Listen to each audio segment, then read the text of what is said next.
Bonjour à tous, Zach Moikassa, fondateur de Moikassa. Merci encore une fois d'être là, on ne fera pas des longues présentations. Cette vidéo en effet est une continuité d'une vidéo précédente.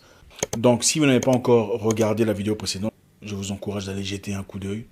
Allez visionner la vidéo 324, le premier, pour comprendre un peu où nous sommes. En effet, nous parlions de technologie et de capitalisme. Nous disions précédemment que la technologie nous a apporté beaucoup de choses positives. En tout cas, la vie a beaucoup changé dans le positif avec la technologie. Il y a beaucoup d'années, on n'avait pas de téléphone. Et c'était dur quand on avait un frère ou une sœur ou un membre de la famille qui était ailleurs. Un membre de la famille déplacé, malade ou en difficulté. Qu'on ne pouvait pas directement atteindre ou communiquer avec.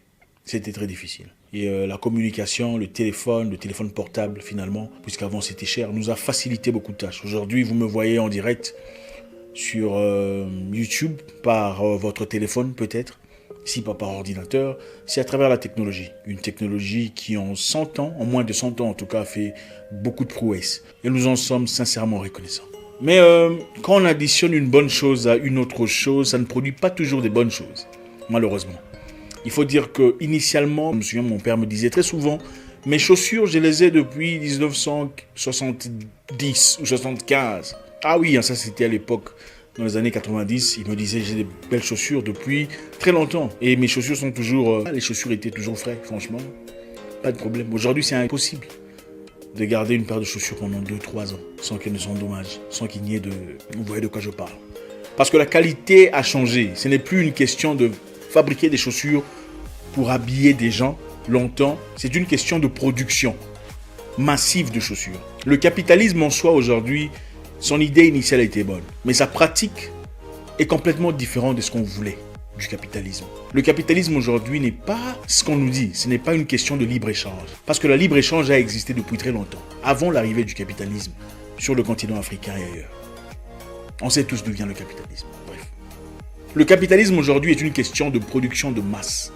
Production massive d'outillage, des choses, des produits, pour un bénéfice financier. Le capitaliste, le boss, a besoin de produire autant de produits que possible pour gagner un maximum d'argent.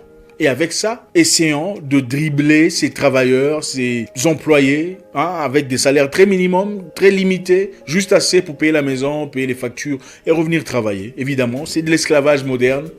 Ça a simplement changé de nom et de forme. On va travailler pour une personne à qui on donne notre temps, la chose la plus précieuse de l'humain, son temps, de 9h à 17h, pour gagner sa petite pitance, c'est-à-dire payer le loyer, payer le courant, acheter un peu à manger. Et quelquefois vers le 20, le 25, il n'y a plus de lait. Ça devient compliqué et serré, n'est-ce pas?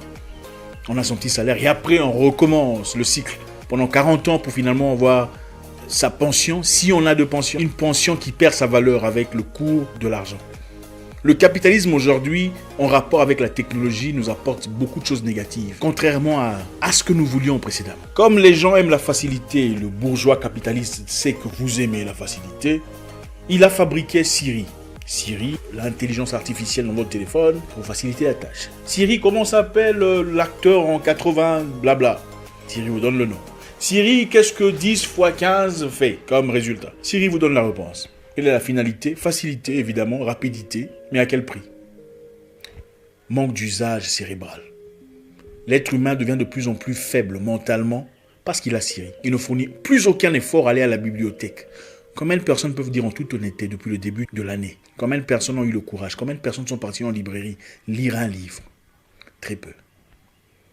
Les capacités de l'humain sont comme des muscles. Quand vous ne travaillez pas un muscle, le muscle perd sa force, perd sa substance. Aujourd'hui, les gens n'ont plus besoin d'argent en monnaie parce qu'il y a facilité. On peut faire des transferts, on peut envoyer de l'argent à partir de son téléphone. Beaucoup apprécient cela, mais sans tout à fait s'exclamer ou poser de questions sur le côté négatif. Dans beaucoup de banques aujourd'hui, il n'y a plus d'humains. Vous traitez avec les machines, vous traitez avec l'intelligence artificielle. Le point négatif, il y a de moins en moins de banquiers, moins en moins d'assistants physiques. Les gens perdent leur emploi. Deuxièmement, on devient de plus en plus emprisonné dans un système digital. Un système sans émotion, qui juge votre cas sur des bases, des codes préprogrammés par un inconnu. Je vais répéter une fois. Le capitalisme n'est pas une question de libre-échange. Le capitalisme aujourd'hui est une question de production de masse. peu en importe les conséquences. Donc, on va vous produire autant de tomates que possible, même s'il faut utiliser des pesticides qui sont dangereux, ça pourrait causer des cancers. Du moment que vous consommez, on fait de l'argent, pas de souci. C'est ça le capitalisme aujourd'hui. On va produire des armes. Vous savez qu'il y a des entreprises qui produisent des armes, des entreprises indépendantes des gouvernements. Il y a une entreprise au nom de... comment ça s'appelle? Une entreprise au nom de Lockheed Martin Corporation. Lockheed Martin Corporation est une entreprise libre qui n'est pas liée au gouvernement, qui fabrique des armes à feu. D'accord? Vous pensez que cette entreprise qui est subventionnée par beaucoup de gens riches voudrait qu'il y ait la paix sur Terre? Comment est-ce possible? Moi, je produis des armes. Je dois vendre. Mais qu'il y ait la paix sur Terre. Sur base de quoi? Vous comprenez maintenant pourquoi le capitalisme crée des guerres pour vendre des armes? L'amour démesuré de l'argent. Le capitalisme a créé le AI, l'intelligence artificielle, avec des armes, le X-47B Pegasus. Un drone moderne, fabriqué par Lockheed Martin, qui peut aller jusqu'à 2500 km de distance, sans arrêt, et porter 2000 kg de bombes. Aller dans des endroits incroyables, détecter soi-même les ennemis, éliminer tout le monde sans difficulté. Donc la perfection dans la terreur. La technologie associée au capitalisme. Vous savez, il faut réfléchir, rentrer en arrière. Vous savez, en Afrique, les Africains sont différents. Ces histoires viennent des endroits du monde où on aime le chien plus qu'on aime les humains. Non, il faut le dire. Il y a des endroits sur Terre où on préfère les chiens, le bien-être du chat, au détriment des voisins humains. On peut voir des voisins mourir de faim, de soif et de froid pendant l'hiver. Et dire, bon, ok, il n'y a pas de souci, les voisins, vous savez, tout ça. Mais on ne peut pas tolérer voir un chat dehors pendant l'hiver. C'est de là que cette mentalité vient. L'Africain, généralement, n'a jamais été capitaliste dans ce sens-là. Même ceux qui avaient de l'argent étaient toujours disposés à aider ceux qui n'en ont pas. Ils étaient toujours disposés à apporter un plus. Voilà pourquoi on dit, je vais appeler l'oncle, je vais appeler mon frère. Parce qu'on a toujours eu cet instinct-là qui est resté, malgré cette différence aujourd'hui. Chez les Africains, la mentalité de « c'est à moi, c'est à toi » n'a jamais vraiment existé. Tu pouvais venir chez moi sans difficulté, n'importe quand tu frappes à la porte. Et je suis là, tu entres, on mange. C'est une mentalité qui a changé. Pourquoi? Parce que les Africains, généralement, ont toujours été frères. Voilà pourquoi on s'appelle mon frère, ma soeur. On n'a jamais eu besoin de fabriquer des armes pour commencer des guerres avec qui que ce soit. C'est vrai, nous avions les armées pour nous défendre, pas pour aller en conquête. Nous vivons dans un monde où on veut nous imposer un système prétendument meilleur. Un système électronique, un système digital. Je vous donne un exemple. Aux États-Unis, on a fabriqué une machine de guerre à travers le AI, l'intelligence artificielle, appelée Talon. C'est une machine superbe. En tout cas, quand ça commence, c'est terrible. Pendant une démonstration, il y avait des généraux, il y avait des gens, beaucoup de gens dans le public. Malheureusement, le AI, l'intelligence artificielle, peut aussi être défectueux. Soudainement, l'arme a commencé à tourner vers le public. Heureusement qu'il y avait un Marines qui a sauté là-dessus et a débranché l'histoire. Et voilà, tout le monde était épargné. C'est dans cette direction que nous sommes en train de partir. Elon Musk, que beaucoup célèbrent pour ses capacités, ses prouesses d'entrepreneur. Elon Musk a dit que la capacité de l'intelligence artificielle aujourd'hui est très dangereuse à l'humanité. Le monsieur là qui était malade, souffrant, je ne sais comment il s'appelle, on disait qu'il était l'homme le plus intelligent du monde. Il était sur sa chaise roulante. Il a dit le plus grand danger de l'être humain aujourd'hui, c'est l'intelligence artificielle. Elon Musk vient de créer une entreprise, Neuralink. D'après lui, le cerveau de l'humain n'est pas assez apte pour échanger des données assez rapidement. Il faudrait donc changer la façon dont le cerveau a été ficelé par le créateur. Le cerveau n'a pas toujours été ficelé correctement. Il faut le changer en utilisant une petite puce. Donc à travers une opération, on t'ouvre le crâne, on place un truc là, machin, chose. Puis cette histoire te permettra de réfléchir plus rapidement, d'échanger plus rapidement les informations entre deux personnes. Plus besoin d'ouvrir la bouche pour dire blablabla. Donc vous me regardez, vous comprenez directement ce que j'ai à dire. D'après lui, le cerveau humain est limité à une capacité de 100 mégabytes par seconde de transfert de données. Voilà pourquoi nous sommes très lents. Donc pour devenir plus rapide, assez rapide pour résister à l'intelligence artificielle qui est en train de dominer la surface, il faudrait bien s'équiper, devenir des cyborgs, quoi. S'équiper d'une histoire dans son cerveau qui te permettra de devenir un super humain. Imaginez-vous, vous partez en Allemagne, vous ne parlez pas la langue, et soudain, boum, vous téléchargez la langue et vous commencez à parler allemand. Hein, imaginez-vous, vous parlez chinois en Chine, mandarin, donc c'est ça le point de vente. Mais la réalité, c'est quoi? On veut corriger la manière dont le cerveau a été fabriqué. Ça me rappelle quelque chose. Le pyromane. Vous créez un problème avec l'intelligence artificielle dont on n'avait pas besoin. Maintenant, l'intelligence artificielle devient dangereuse. On a fabriqué des robots tueurs. Les histoires que vous voyez sur Terminator, ce ne sont pas des rêves. C'est une réalité palpable aujourd'hui. Vous créez ces histoires. Maintenant, ça devient dangereux. Vous voulez nous imposer ou nous solliciter à embrasser cette mentalité où il faut placer des trucs dans nos cerveaux pour devenir des gens assez intelligents pour résister aux problèmes que vous avez créés. Mais on était bien avec nos tomates. On était bien dans nos singeries, dans nos arbres, comme on le dit souvent. On était en paix. Nous fûmes en paix avant l'esclavage, avant la colonisation. On était en paix, on n'avait pas besoin de toutes ces histoires-là. On n'avait pas de téléphone, mais on était bien. La technologie a apporté quoi? Le Nintendo. C'est génial. Qui a joué au Nintendo? C'était bien, n'est-ce pas? On a tous aimé ça. Le Nintendo était bien. Aujourd'hui, on joue à la PlayStation 4 et tout le bazar. Regardez ces enfants qui jouent au PlayStation. Incapables d'interagir avec d'autres humains. Ils peuvent rester là pendant 12 heures, 15 heures, 17 heures. Le cerveau est mort. On ne lit plus les livres. On ne saute plus dans le jardin. On a perdu la capacité de chercher des amis. Ah, bonjour. On ne sait plus comment faire ça. On perçoit tout le monde comme un ennemi. Le téléphone. On perçoit tout le monde comme un opposant, comme un adversaire. On nous a créé Instagram, qui a pour but de nous faire rêver des rêves imaginaires, des vies imaginaires, des gens imaginaires, que vous ne verrez peut-être jamais de toute votre vie. Et que beaucoup commencent à haïr d'ailleurs. Créant ainsi le stress. On dit cette histoire, si on le place dans la tête de quelqu'un, va éliminer tout le stress. Hein, cette histoire, on place dans la tête de quelqu'un, permettra aux aveugles de pouvoir voir, aux muets de pouvoir parler. Donc ça va restructurer le cerveau et tout le bazar. Franchement, je ne sais pas si j'en veux, moi.